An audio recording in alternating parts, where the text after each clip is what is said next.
Hi, my name's Jose Perez III. I'm the lead game designer on Capcom and Airtight Games' Dark Void.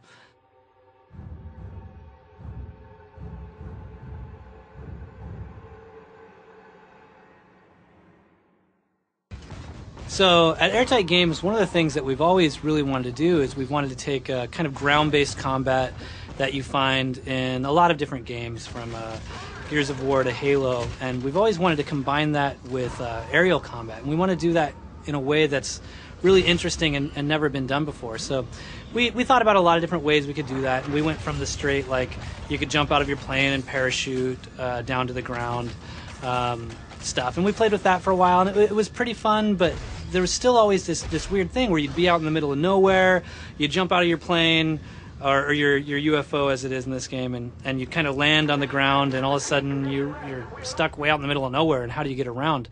One of our designers, Pedro Perez, actually had this idea of the rocket pack. For a long time, I was thinking of the rocket pack kind of more like a lunar lander thing, if you guys have played that, where you just kind of can go up and down, or like that game that came out a long time ago, Destroy All Humans. But Pedro really gravitated towards this idea of, what if we took all of the mechanics that we had for our UFOs in that flight, and we applied it to the player.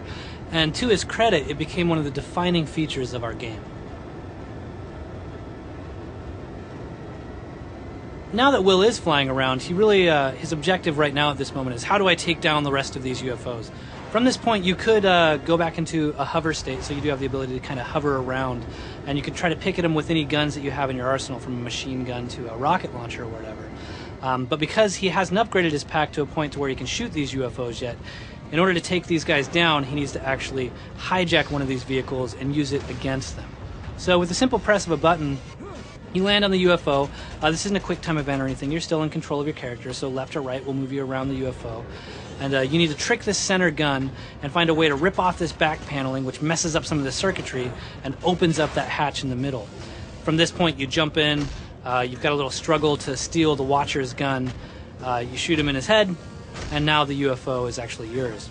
And from here, we get back to our heritage again, to a game that we all worked on called Crimson Skies. So we're taking a lot of that knowledge and we're applying it here. So if you've played Crimson Skies before, you really know how this stuff works. You've got a bunch of different special moves that you can do in it, and you really, a great sense of flight. It's definitely difficult to build these really big worlds for flight spaces and then have the on-ground stuff. But we think that our art team and our programming team has really done a good job of maintaining the quality level, whether you're in the air doing this vehicular combat or you're on the ground doing more of that cover-based third-person shooter combat.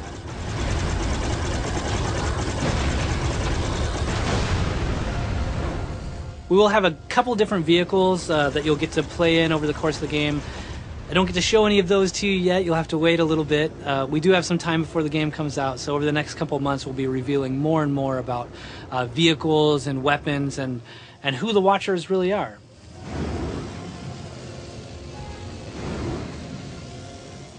At any point during the game, if your UFO starts to take a lot of damage, you can simply bail out of it, kick back on your rocket pack, and grab another UFO. So we don't have repair stations or anything like that. You really just have to be nimble and say, do I really want to push this to the limit and see how long I can stay in this UFO? Or do I want to jump out and grab another one that's a little more fresh? So that was a quick look at some of the flight stuff that we have in Dark Void. There's going to be a lot of new information coming for you guys later, so stay tuned.